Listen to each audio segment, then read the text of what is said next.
Muito bem, temos mais 10 minutinhos para começar o coffee break. Perguntas, discussões, aportes, sugestões? Quer dizer, vocês estão vendo que essa história de janela não é só com glicose, né? Quer dizer, não é só com o famoso efeito metabólico, o legado metabólico. O legado metabólico pode ser também com estrogênio. Então as mais novinhas aí já podem começar a fazer reposição hormonal, está na janela. Posso fazer uma pergunta? Claro, doutora Silvia Lopaciano. Eu queria perguntar, todos esses estudos, quando a gente avalia o risco cardiovascular e a reposição nessa janela, a gente leva em conta, você está levando em conta a janela hormonal, a hora de entrada, você está levando em conta o perfil metabólico dessa mulher. Em algum desses grupos, em algum estudo, vocês separam a qualidade de vida e o perfil de vida, qualidade mesmo, tabagismo, atividade física. Eu quero saber se vale a pena a reposição hormonal como prevenção futura, se eu comparar esse grupo com um grupo de mulheres ativas, não sedentárias, não tabagismo, se essa reposição vai ser significativa, essa diferença. Eu acho que não são coisas comparáveis, são coisas associadas. A premissa dos estudos é que essas mulheres tenham atividade física, por exemplo, aqui nesse WHI as mulheres ingeriram cálcio normalmente, no outro desfecho era osteoporose. Então, as mulheres com placebo, teoricamente, elas tinham esse aconselhamento de estilo de vida, etc. Não sei se cumpriam, né? Isso é uma coisa já, uma outra situação. Eu não sei, resultado da minha pergunta é específica. Se vale a pena, porque eu tenho outros efeitos colaterais que são dúvidas que eu tenho pessoalmente. Quando você está no consultório e você vai decidir se vai fazer a reposição hormonal ou não, você tem que pensar até a história neoplásica na família, risco de neoplasia e outras coisas mais. Então, na hora que você vai tomar essa decisão com uma mulher saudável, o quanto isso pesa, vou repor? Eu tenho essa dúvida pessoalmente. É o que eu estava te falando, a mulher saudável ela tem menos risco cardiovascular do que a mulher que já tem hipertensão, diabetes, etc. Né? Hoje em dia, as diretrizes principais elas indicam reposição hormonal para fogacho, síndrome climatérica, né, ou ressecamento vaginal, e prevenção de osteoporose. Essa é a indicação. A doença cardiovascular ainda está muito questionada, é um tema polêmico, por isso que foi colocado aqui. Então, se a mulher é sintomática, se ela tem fogacho, se ela não dorme bem por causa do fogacho, se ela tem ressecamento vaginal, isso daí é inquestionável. Aí, se ela vai continuar essa reposição hormonal por longo prazo para prevenir doença cardiovascular, isso não está estabelecido. Tá? Se ela é saudável, isso não está estabelecido. E essa questão do aconselhamento, isso é básico, é a primeira medida para todas, né? Agora, a questão da reposição hormonal como prevenção de doença cardiovascular, apesar de todas as evidências, isso ainda não entrou nos guidelines. Tá? Ou seja, o que a Ruth está dizendo que a gente tem que ter sempre em mente não há nenhuma indicação ou nenhuma evidência que nós vamos fazer reposição hormonal com prevenção cardiovascular. Não existem evidências, não está em nenhum guideline, então não é esse o objetivo da reposição hormonal no momento. Como ela bem explicou, a reposição hormonal no momento, o objetivo é a qualidade de vida e, no máximo, prevenção de osteoporose. Eu costumo sempre dizer que, para prevenção de risco cardiovascular, nós temos coisas melhores. Uma vez que se prove que ela adiciona efeito às coisas melhores que nós temos, como estatina, como o BRA, como inibidor de ECA, etc., etc., que essas são drogas provadas em prevenção de risco cardiovascular, nós passamos a utilizá-la como mais uma ferramenta. Alguém levantou o dedo aqui. Quem foi? Oi. Doutora Ruth, por favor. Eu queria saber sobre a retirada da reposição. Uma mulher, por exemplo, que está há 15 anos, muito bem, fazendo, e não passou por toda aquela síndrome porque fez cedo, né? E agora está com 60 anos, e para retirar? Olha, não há nenhum tempo limite para a reposição hormonal. A gente sabe que os riscos aumentam com a duração. Então, depois de 5 anos você tem um aumento de risco de câncer de mama, mas é um mínimo risco, né? E isso daí tem que ser individualizado frente àquela mulher, se ela tem história familiar, como é que é a mamografia dela, se ela está sendo acompanhada, etc. Por outro lado, os benefícios cardiovasculares que não estão totalmente nas diretrizes, mas eles parecem que só existem depois de 10, 20 anos. Então, eu pessoalmente, se a pessoa não tem nenhum efeito adverso da reposição hormonal, eu não retiro a reposição hormonal. O que a gente faz no ambulatório é, com o passar do tempo, a gente vai reduzindo doses. No início, a mulher precisa de uma dose maior, ela está mais sintomática.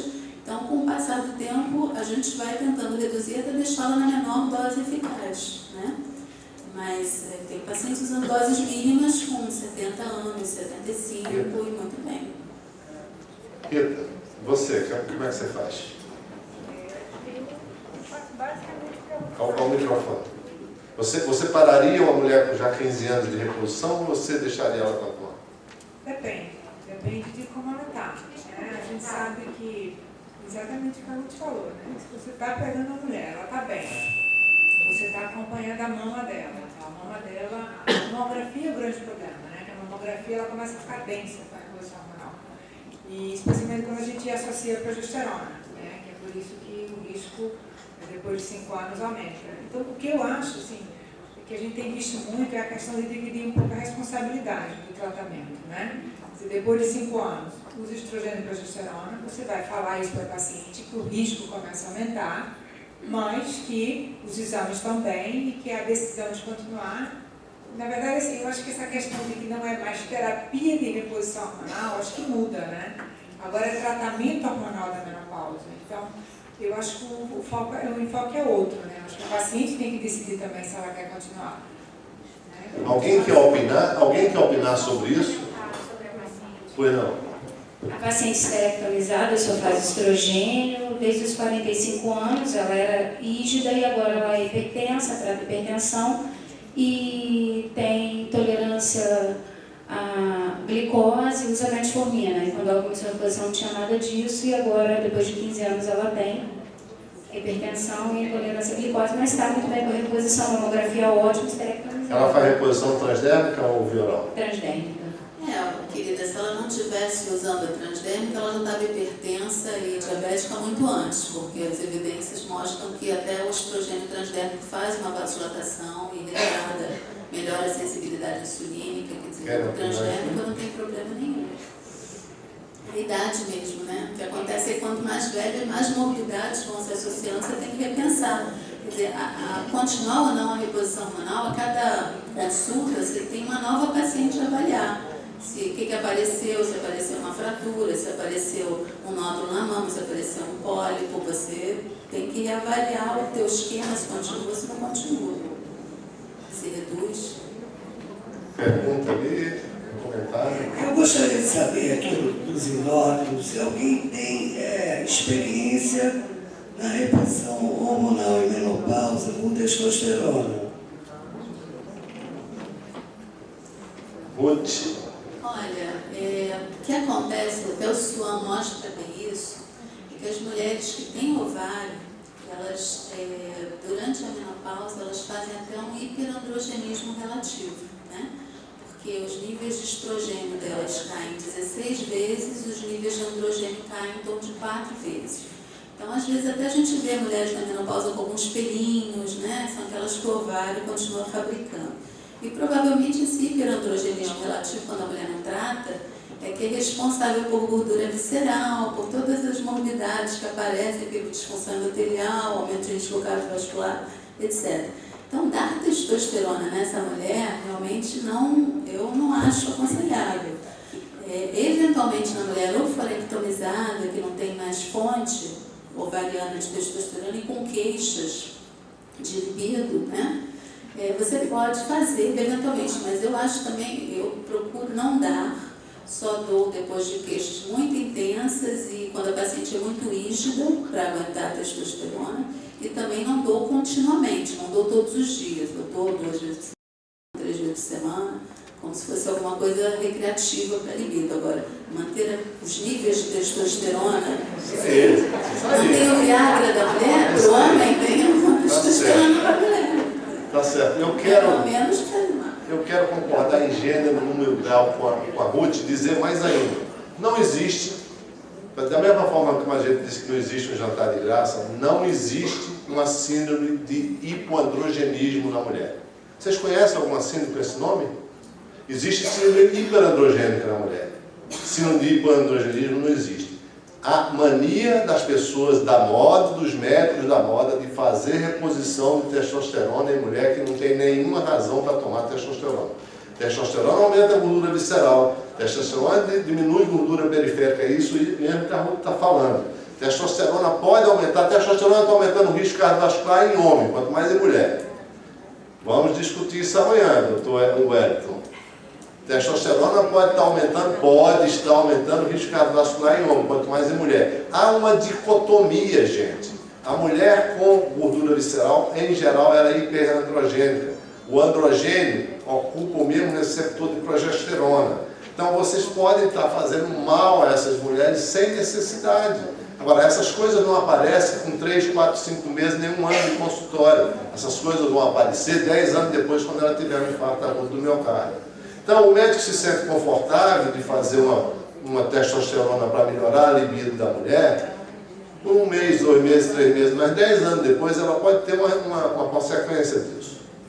Então, presta bem atenção numa coisa, não existe uma síndrome de hipoandrogenismo na mulher.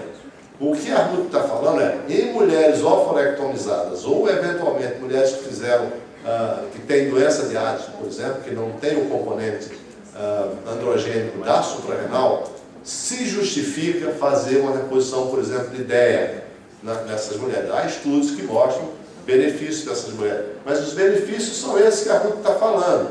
Benefícios recreativos, pessoal. Recreativos. Tá? E a maior, só para terminar, a maior razão da perda da libido da mulher não é pela falta da testosterona. Tá? Pela falta do próprio estrogênio. Então, tem um estudo que acabou de sair no New England Journal of Medicine no início desse ano, no fim do ano passado.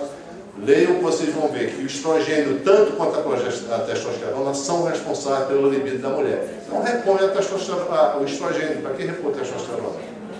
Muito bem, nós voltamos em...